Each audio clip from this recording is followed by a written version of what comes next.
E, pela graça de Deus, entendemos que o Evangelho de João é oportuno para nós agora. Mas, pastor, esse é o Evangelho da evangelização dos gentios. Não é não, meu irmão. Esse é o Evangelho de Cristo. O Evangelho de João ficou muito famoso ou conhecido como o Evangelho que era usado como ponte para a evangelização, porque João não está ocupado como Mateus de escrever aos judeus. Mateus está detalhadamente narrando o Antigo Testamento, o cumprimento das profecias. Mateus está escrevendo e tem como público-alvo os judeus. Marcos escreve aos romanos. O Evangelho de Marcos é bastante curto, sem longas genealogias, sem longas explicações sobre características que os romanos simplesmente não se importam, eles não têm a cultura judaica. Jesus é apresentado por Marcos como o líder servo, como o líder que entrega a sua vida pelo próximo. E num mundo de centuriões e guerreiros, era muito valioso o caráter de alguém assim, quanto mais um Deus, o verdadeiro Deus assim apresentado no Evangelho de Marcos. Lucas, o evangelista, também autor de Atos, vai ter um cuidado zeloso de demonstrar aos gregos que eram afeiçoados à sabedoria e o conhecimento. Lucas vai fazer uma acurada pesquisa e, fruto de toda a sua historiação, aquele evangelho narrado por Lucas. João vai escrever, não que a cronologia não seja importante, mas João não vai escrever simplesmente pela cronologia. João vai compor o seu evangelho em blocos de assuntos. João faz quase uma sistematização do evangelho de Cristo, da vida do Senhor Jesus. E João vai apresentar textos não presentes em outros evangelhos e alguns textos que também estão lá. E João vai direcionar somando ao que os outros evangelistas já haviam escrito. É certo, por exemplo, que o Evangelho de Marcos já havia sido publicado e talvez João já até o tenha lido. Mas João, o discípulo do Senhor Jesus, o discípulo amado, ele vai escrever daquilo que ele mesmo foi testemunha ocular. João não vai se dar ao luxo de não registrar tudo quanto viu e ouviu. E João vai assim então nos escrever por meio de diversos blocos, do qual este que nós leremos e falaremos nesta noite é o primeiro. O Evangelho segundo João, capítulo de número 1, do verso 1 ao verso 18. Este é o prólogo, esta é uma grande introdução a todo o livro. João vai destacar diversos assuntos e blocos que ele vai desdobrar adiante. E ele nos escreve dizendo assim: No princípio era o Verbo, e o Verbo estava com Deus, e o Verbo era Deus. Ele estava no princípio com Deus. Todas as coisas foram feitas por intermédio dele, e sem ele nada do que foi feito se fez. A vida estava nele, e a vida era a luz dos homens. A luz resplandecia nas trevas, e as trevas não prevaleceram contra ela. Houve um homem enviado por Deus, cujo nome era João. Ele veio como testemunha para que testificasse a respeito da luz, a fim de todos virem a crer por intermédio dele. Ele não era a luz, mas veio para que testificasse da luz. A saber, a verdadeira luz que vinda ao mundo ilumina a todo homem. O Verbo estava no mundo.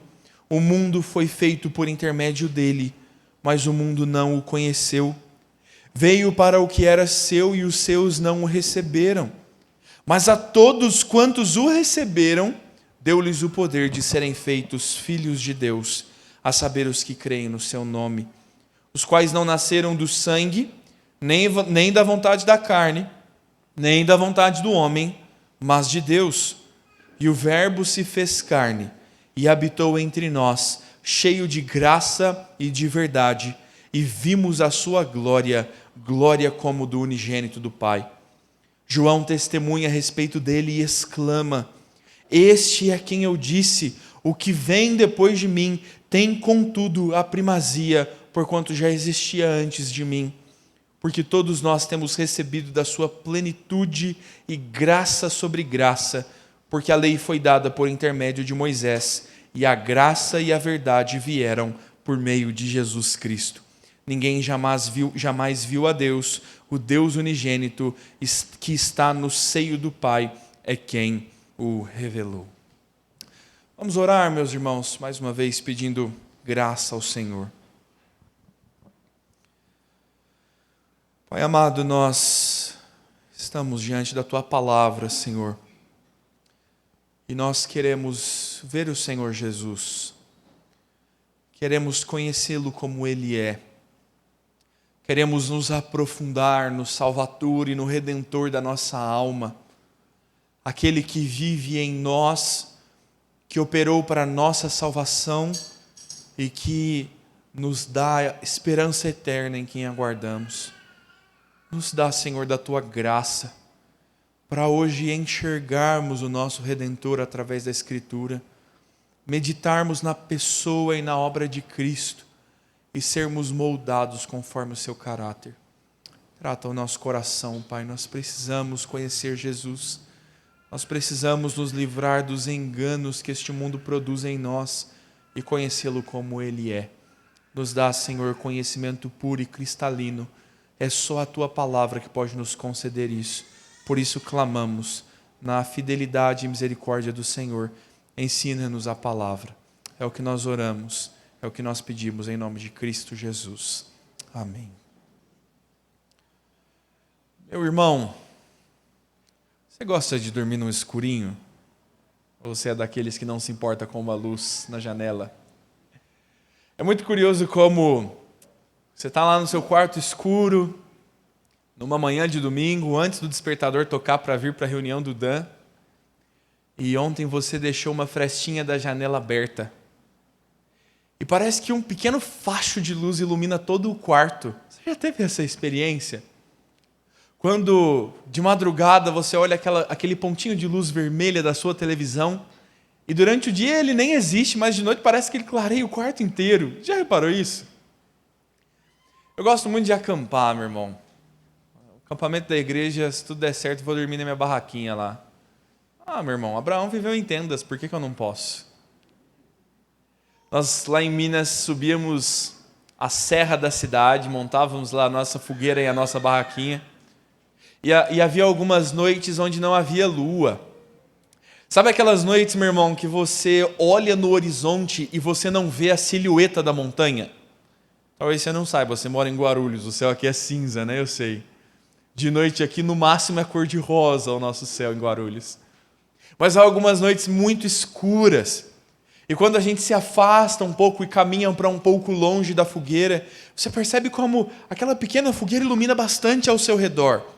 E você olha para o céu, se você tiver a oportunidade já, ali pelas 3:30 da manhã, a hora mais escura da madrugada, o meio da noite já caminhando para o seu fim. E você olha numa extremidade do céu, aquele breu completo. Na outra extremidade do céu, você começa a ver assim, pequenos fachos de luz no horizonte. É curioso que quando começa a chegar ali 4:30, 5 horas da manhã, o sol ainda tem quase 1 hora para nascer, ou até mais de 1 hora para nascer, e você já consegue enxergar a silhueta das montanhas. A luz vem clareando todas as coisas. Até que quando o sol nasce, nem parece que aquilo estava tão escuro como estava antes. Quando você toma coragem para levantar antes do despertador, talvez, e escancar a tua janela, aí você consegue ver o quanto teu quarto está bagunçado, a luz clareia todas as coisas. Pense, meu irmão, como este mundo está em trevas. Pense no que Pedro nos ensinou na sua carta, dizendo que a falta de comunhão com Deus e o pecado são trevas. Pense que de onde nós fomos resgatados é o império das trevas. João, evangelista hoje, está nos chamando para olhar a frestinha da janela. João está nos chamando para voltar os olhos da densa noite, da hora mais escura, para um horizonte que clareia, para o sol da justiça e a luz das luzes. Aquele que vai encarnado brilhar sobre o mundo e trazer luz sobre todas as coisas. A analogia de luz e trevas é própria e conhecida de todos nós, e João vai se valer dessa linguagem para nos mostrar Cristo, para nos mostrar o Verbo de Deus, que agora não mais distante, mas encarnado, que agora não mais passaria ignorado pelos homens, mas viria ao mundo. E João quer nos apresentar a luz que brilhando ilumina o coração dos homens. João quer nos conduzir a Cristo.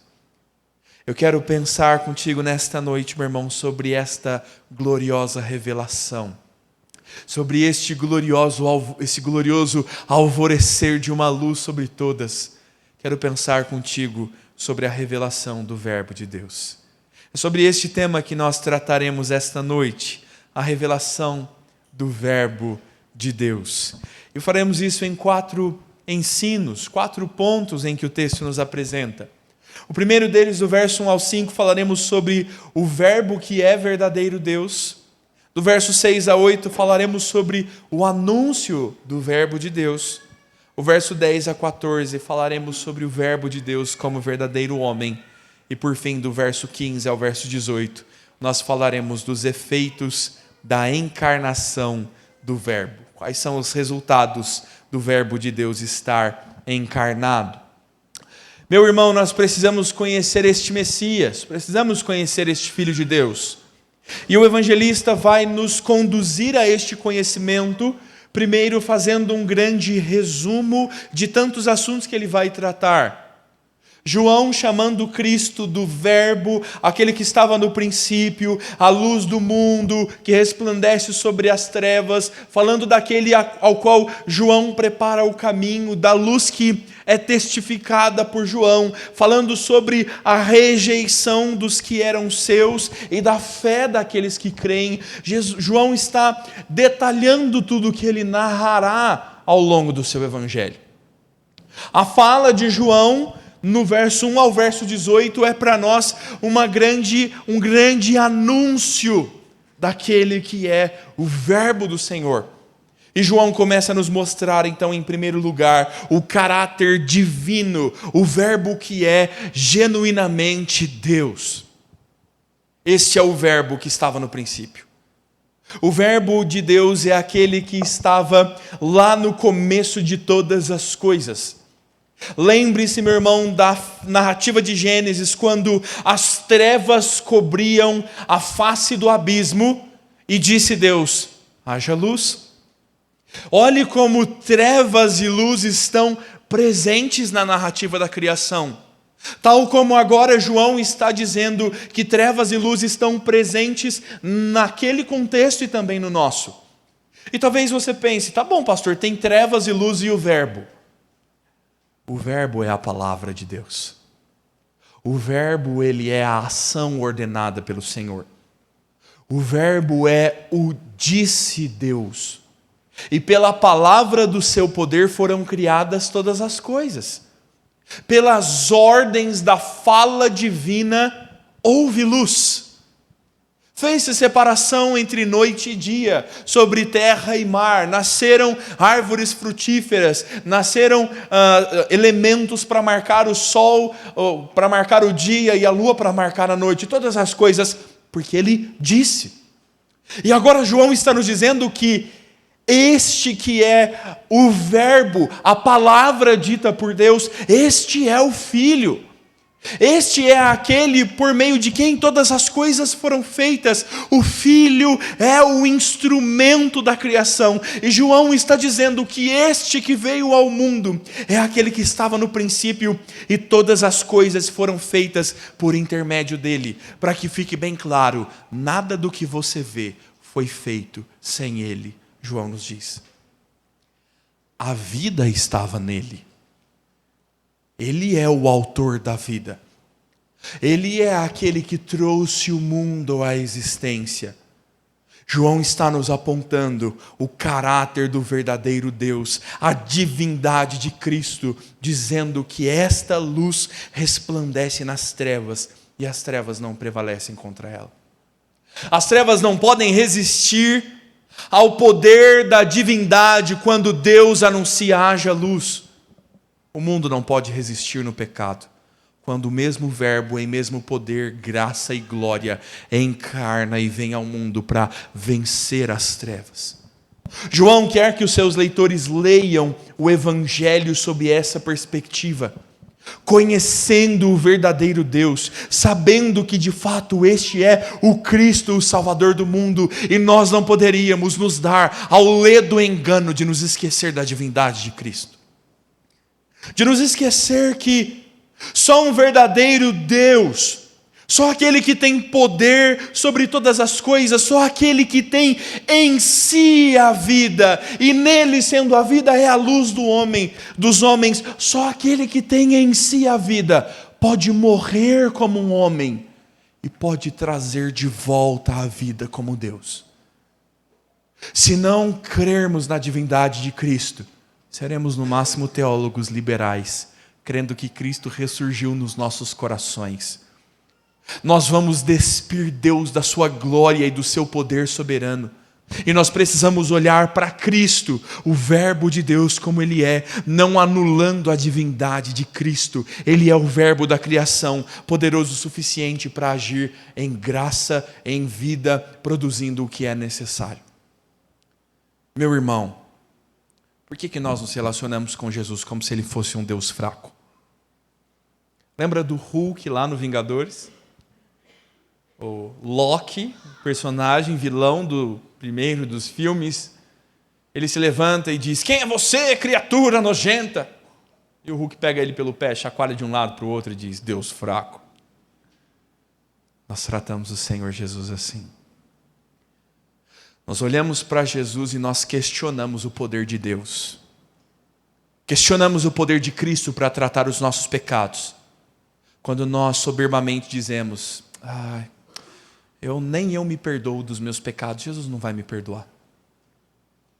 Nós, meu irmão, subestimamos o poder de Cristo quando nós não anunciamos o Evangelho dizendo: mas esse cara nem vai crer. Olha como ele é ruim. Olha como ele é maldoso, ele nem vai crer. Nós subestimamos o poder de Cristo quando dizemos: agora nós vamos passar fome, bem. Prepara as crianças, porque talvez a gente tenha que morar de favor em algum lugar. Nós subestimamos o Senhor Jesus. Nós pensamos que Jesus talvez tenha sido suficiente para morrer na cruz, mas é insuficiente para viver, se mover e tratar nas nossas vidas. Nós olhamos para o caos do mundo, para líderes ímpios anunciando a morte sobre a nação, e eu me refiro ao aborto. Nós olhamos a maldade crescente, o assalto no teu bairro, e nós dizemos: Senhor, nos socorre, o mal impera. Nós entramos em desespero, nós vivemos como se não houvesse um Deus poderoso o suficiente para nos alcançar.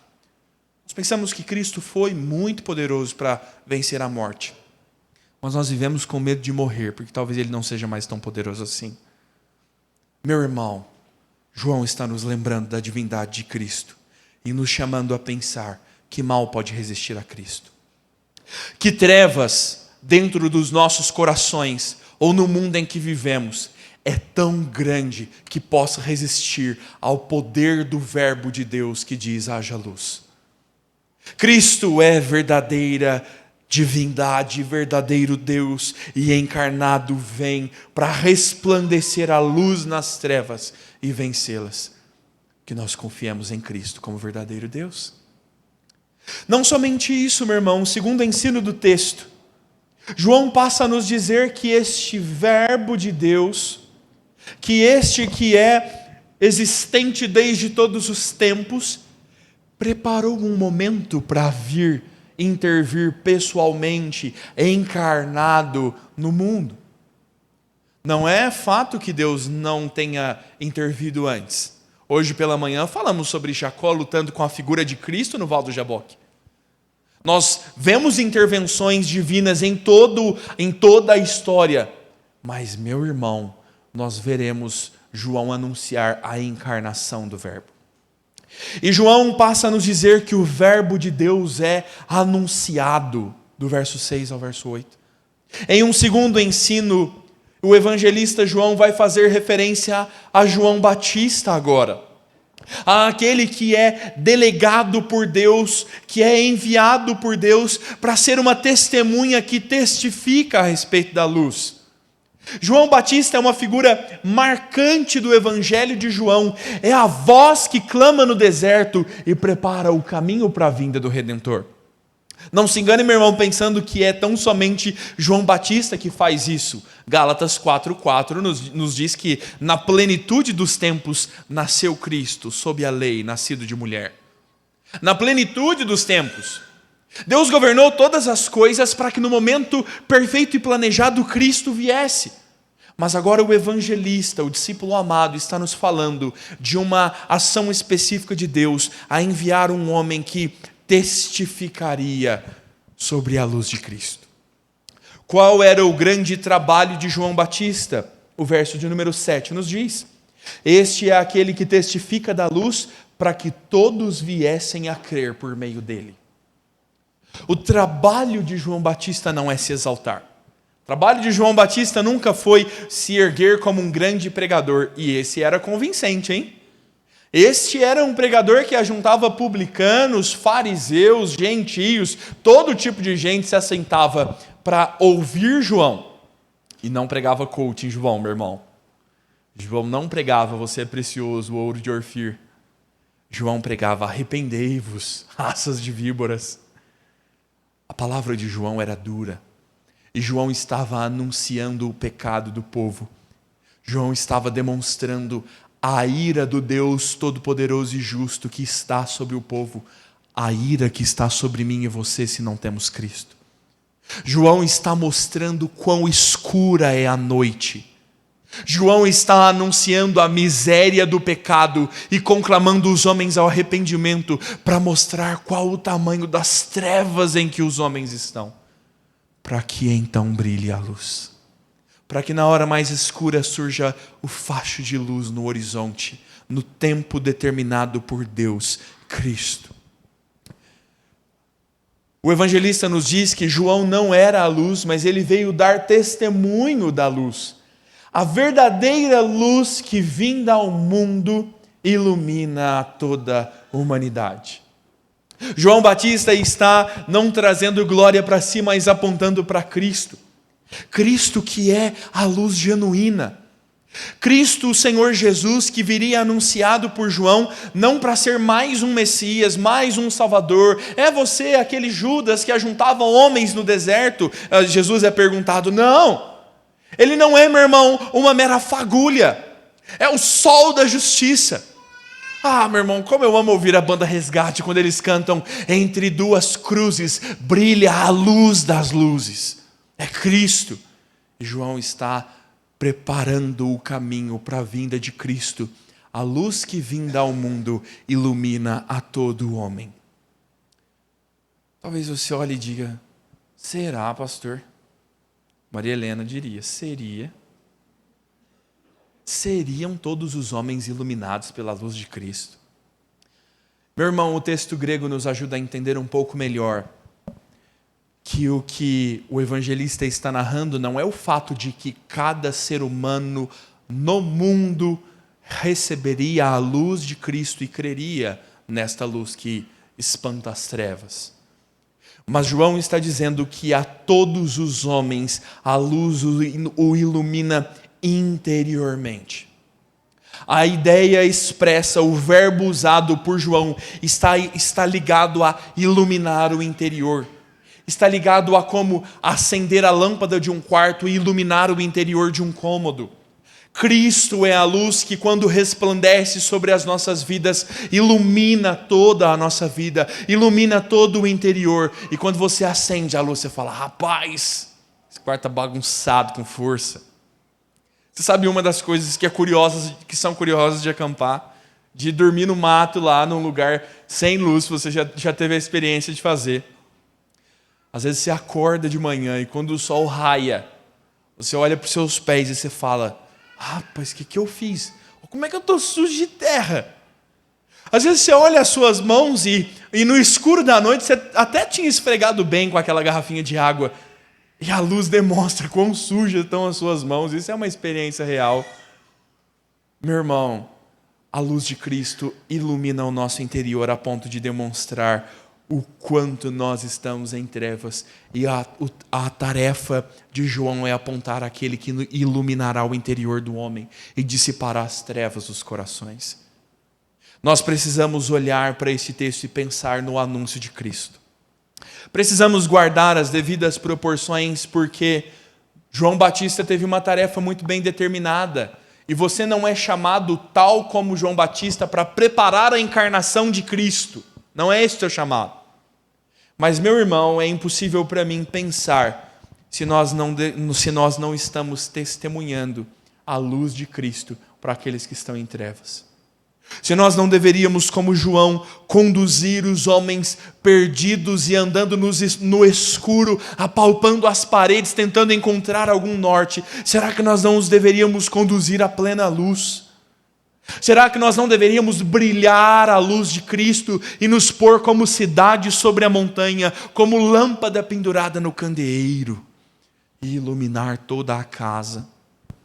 O Evangelho de Cristo precisa nos levar a esta convicção de que nós podemos levar a genuína luz para aqueles que vivem em densas trevas.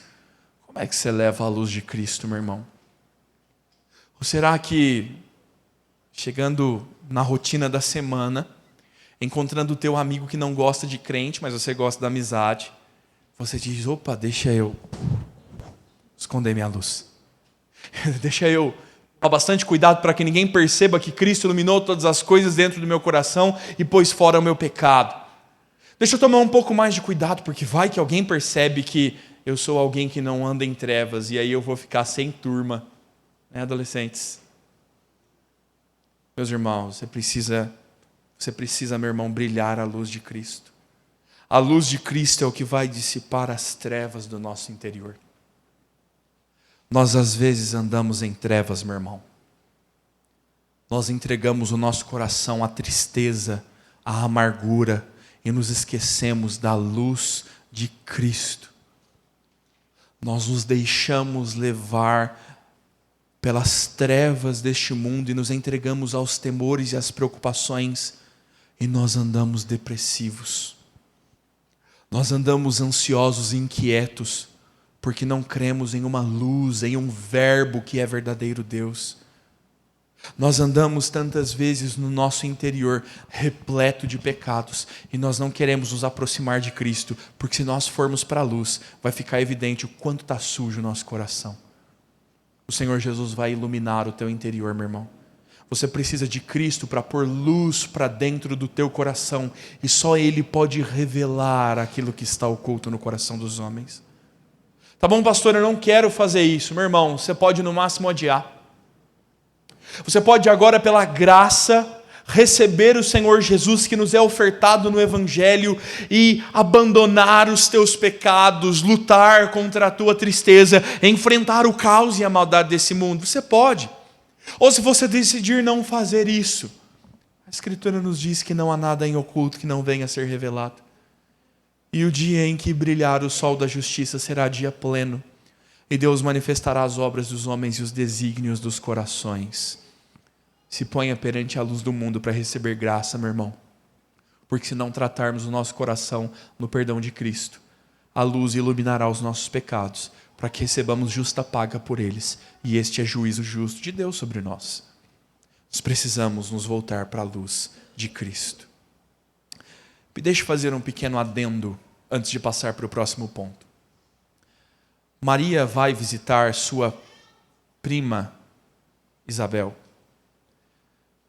João Batista está no ventre de Isabel.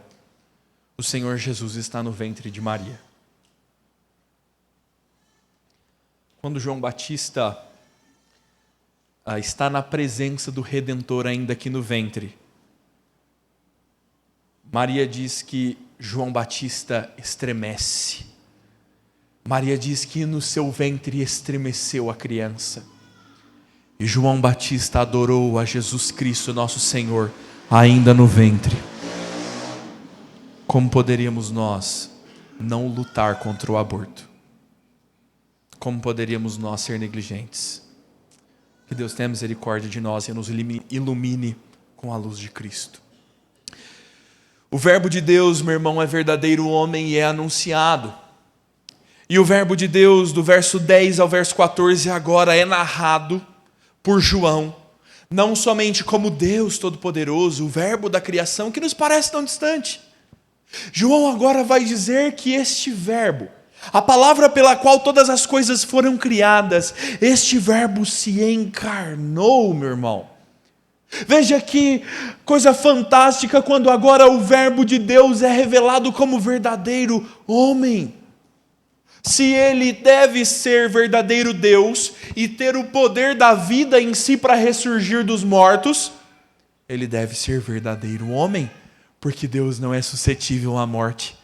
E assumindo figura humana, esvaziando-se da sua glória e não fazendo usurpação dos seus direitos de ser como Deus, o Senhor Jesus vai assumir figura humana. E João Batista, ou melhor, João Evangelista, vai nos dizer no verso 10, de que o verbo estava no mundo. O mundo foi feito por meio dele, e agora o verbo está no mundo. E acontece aquilo que nos é mais bizarro, meu irmão, aquilo que é mais alarmante. O Criador de todas as coisas, o verbo da criação, encarna e desce ao mundo. E João diz que o mundo não o conheceu. É estarrecedor pensar nisso. É espantoso pensar nisso. Pensar que Jesus devia ter um vizinho, meu irmão. Pensar que Jesus andou por meio daqueles que liam os profetas, e a revelação da profecia andou por debaixo dos seus olhos, e eles não reconheceram a Cristo, porque alimentaram expectativas pecaminosas nos seus corações. Queriam uma outra coisa que não o verdadeiro Deus revelado. João vai dizer que o Senhor veio para o que era seu, mas os seus não receberam. A linguagem de João, meu irmão, é propriamente falar sobre os judeus. Os judeus da linhagem de Abraão, Isaque e Jacó, patriarcas que estudamos hoje de manhã. Aqueles que esperavam ansiosamente pelo descendente da mulher que pisaria a cabeça da serpente. Aqueles que valorizavam tanto os filhos como nós devemos valorizar e aguardavam o Redentor nascido do ventre de uma mulher. O menino prometido por Isaías, um menino nos nasceu, um filho se nos deu. Aqueles que estavam em tão profunda ânsia pelo Redentor. Seu desejo, sua ansiedade não foi satisfeita, porque eles não conheceram o Redentor. Mas João vai nos dizer que a todos aqueles quanto o receberam, todos aqueles que receberam Cristo, deu-lhes o poder de serem feitos filhos de Deus. A saber, aqueles que creem no seu nome e não nasceram do sangue, nem da carne, mas da vontade de Deus. Não de vontades humanas, mas do Senhor. Aqueles que por natureza eram filhos da ira, eu e você, meu irmão. Nós que éramos estranhos, nós que andávamos em trevas, e fomos alcançados pela luz de Cristo, tão somente porque nós cremos.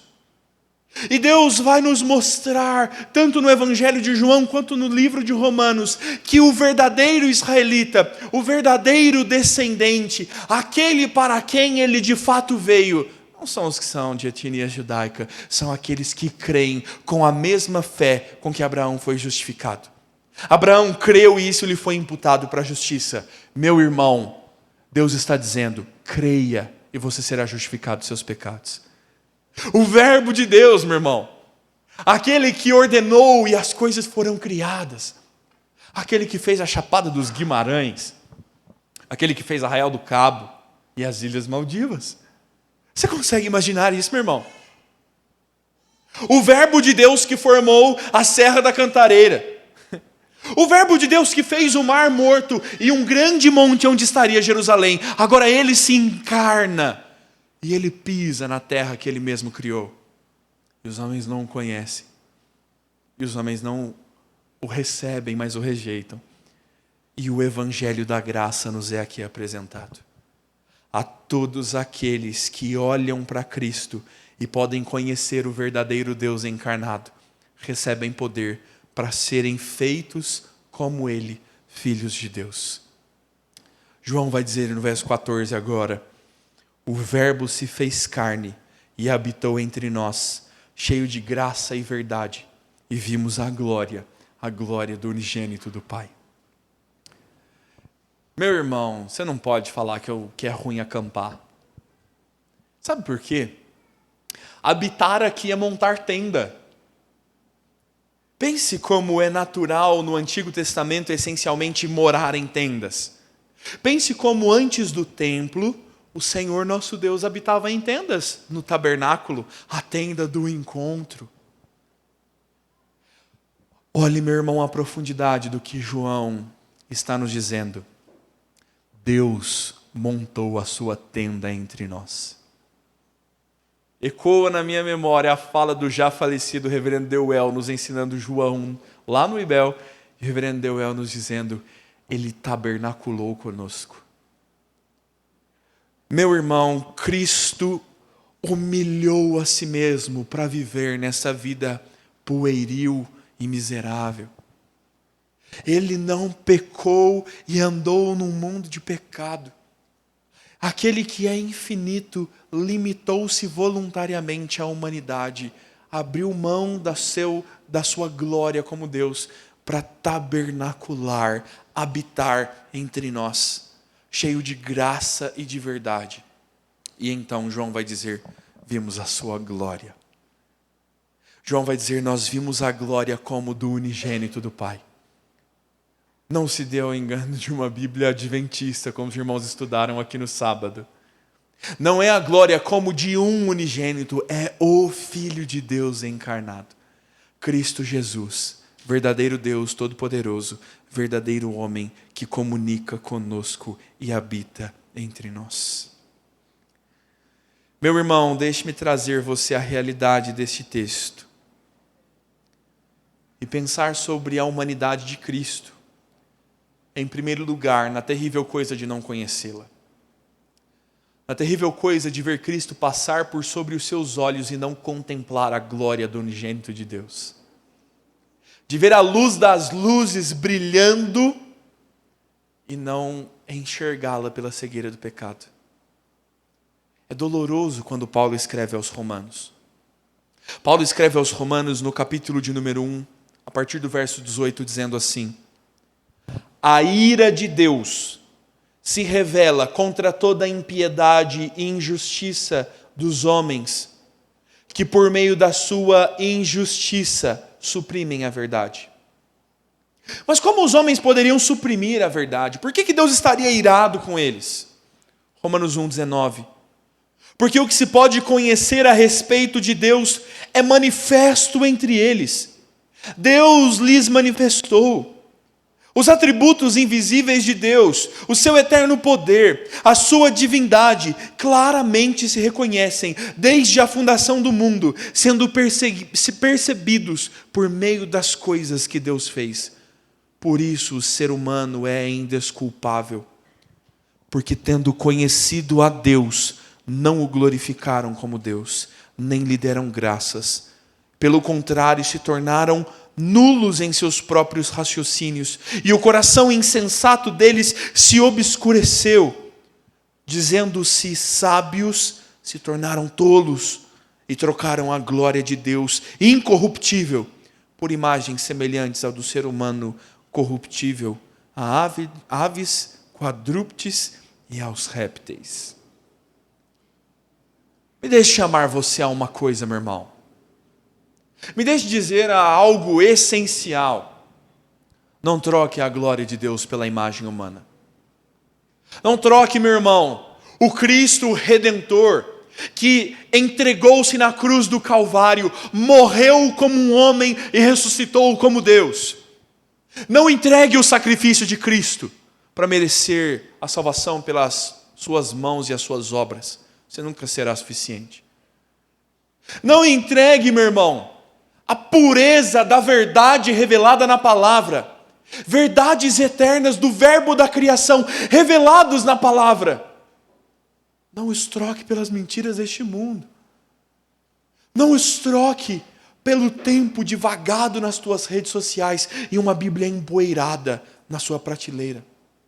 Não troque verdades eternas de Deus por mentiras confortáveis aos nossos pecados. A luz incomoda os olhos. Colocar as pessoas diante do Evangelho de Cristo incomoda os olhos.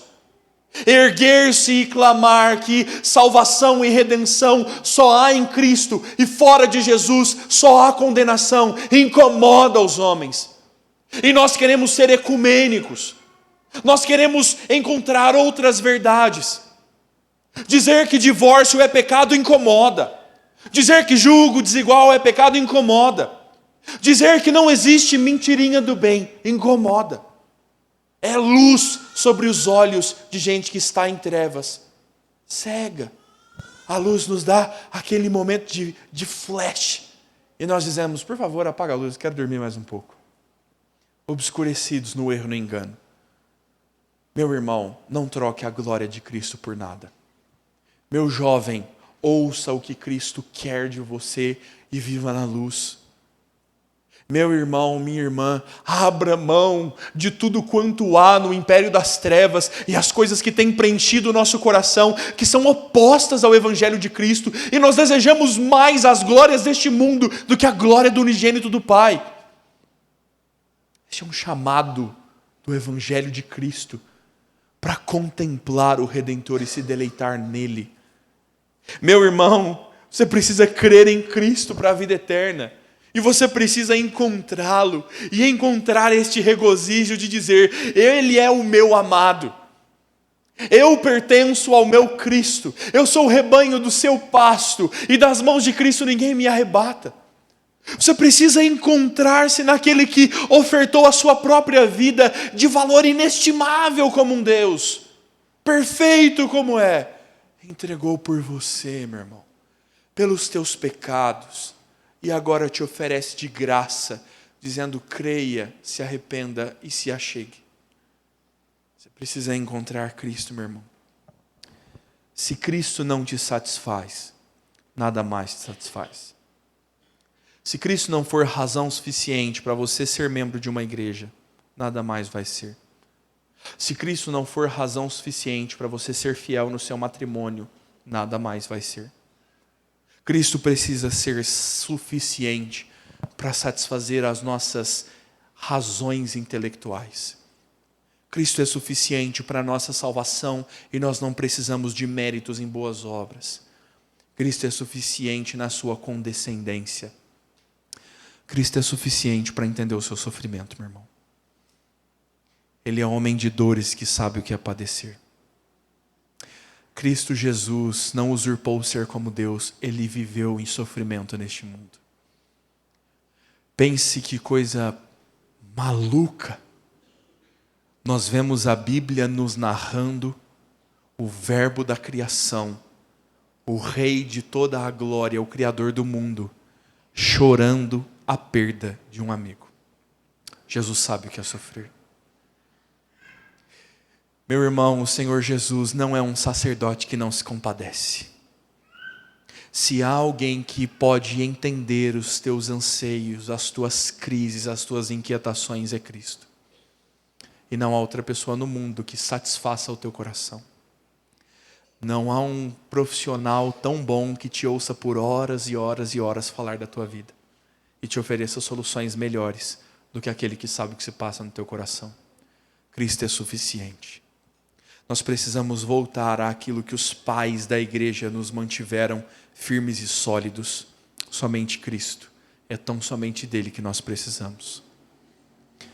Afinal, meu irmão, se ele é verdadeiro Deus, se ele é anunciado na sua vinda ao mundo, se ele é verdadeiro homem e vem, encarna e faz a sua obra, para nós crermos e sermos alcançados por ele.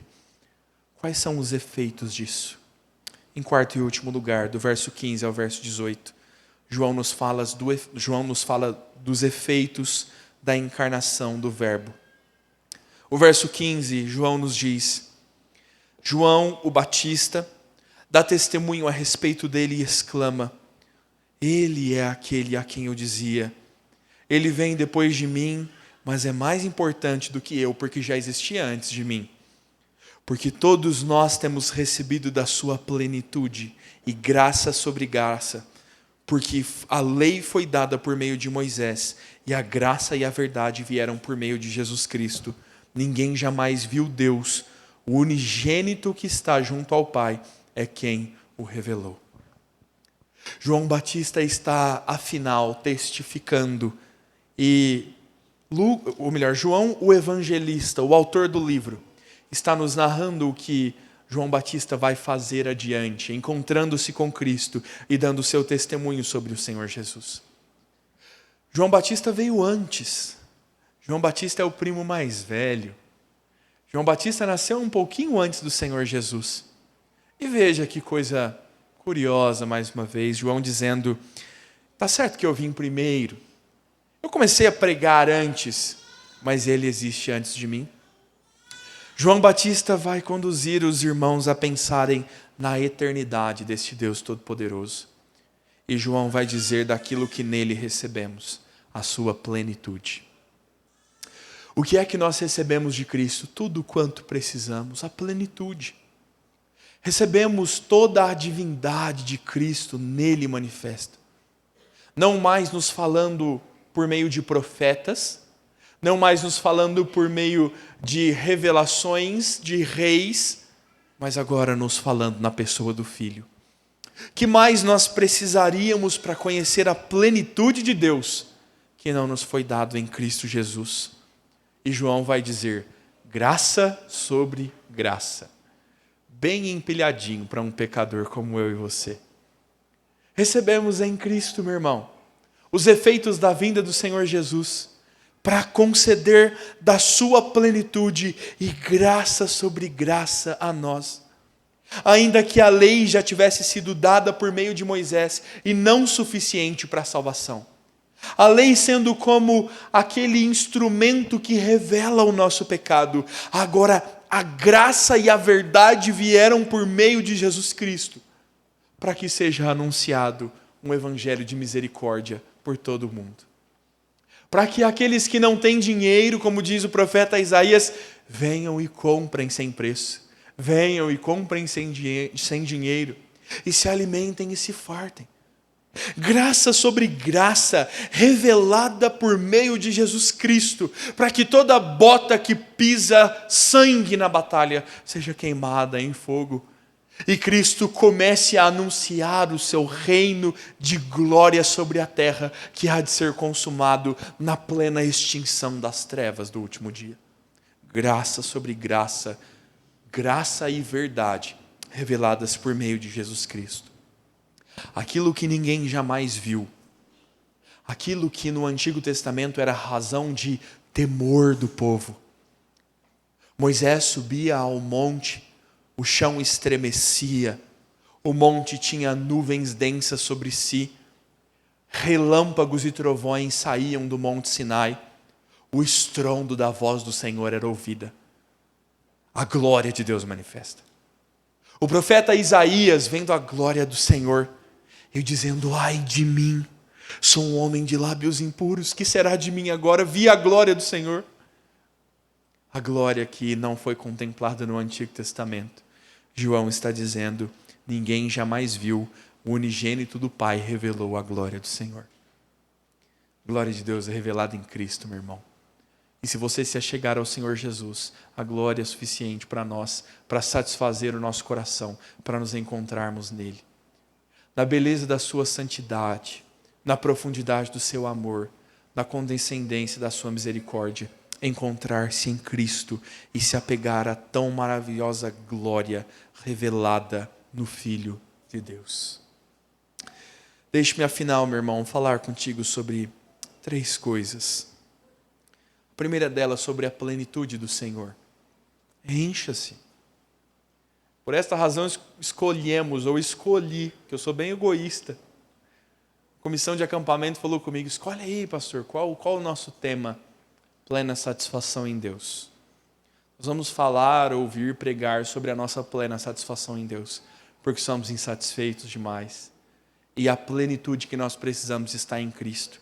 Quando nós buscamos satisfação em outro lugar, é engano para o nosso coração. Onde é que você está procurando se satisfazer, meu irmão? Não vai ser lá não.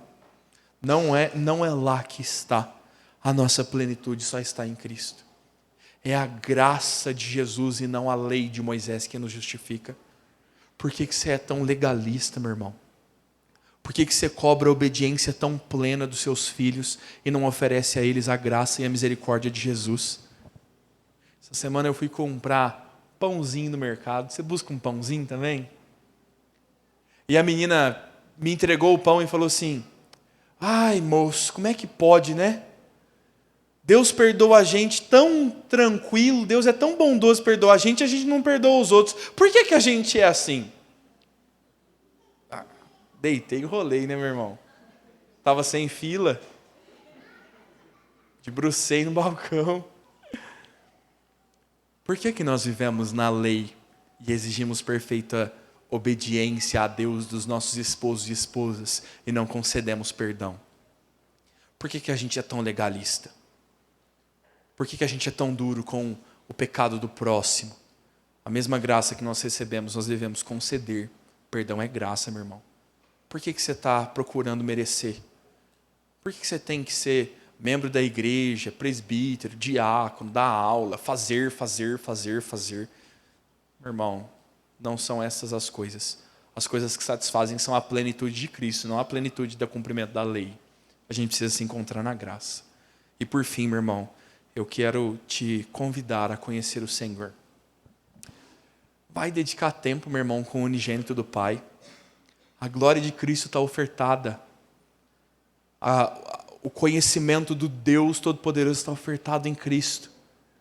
E Ele está dizendo que todo aquele que o buscar o encontrará. Vá buscar a Cristo, meu irmão. Para de se encher nas trevas deste mundo, tentando encontrar alguma fagulha de luz que te dê um norte. É Cristo, é a palavra do Senhor.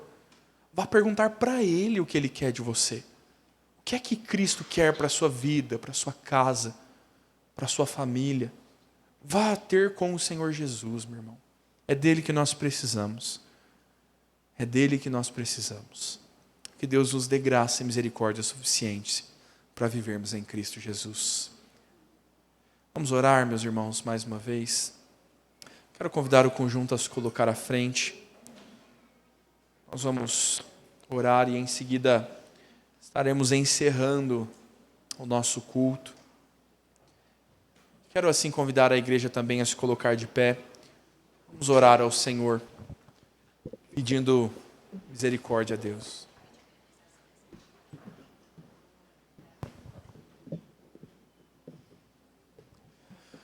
Baixe sua cabeça, feche seus olhos, vamos falar com o Redentor. Deus eterno, nós somos gratos ao Senhor pela Tua palavra, Pai. Somos gratos, Deus, porque sábios deste mundo sonharam com o mundo espiritual. Homens deste mundo almejaram as coisas excelentes de um mundo ideal. E a nenhum deles foi revelado o Evangelho da graça.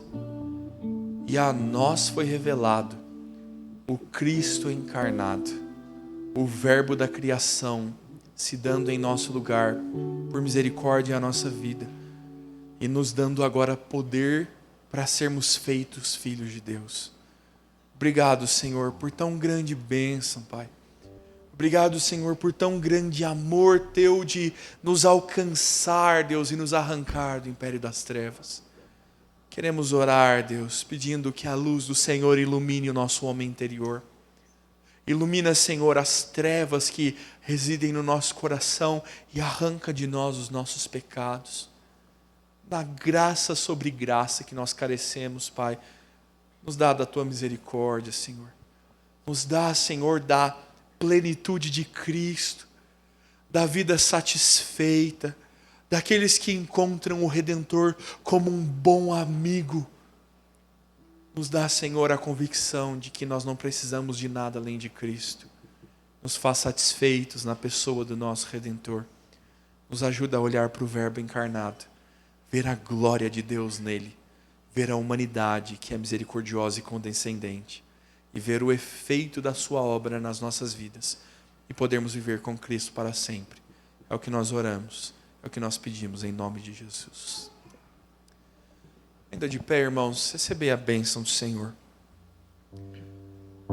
Que o amor de Deus Pai Todo-Poderoso, que a graça de Cristo Jesus, o nosso Senhor, que as ternas comunhões e as consolações do Espírito Santo de Deus repousem sobre vós e sobre todo o povo de Deus espalhado pela face da terra, hoje e para sempre. Amém.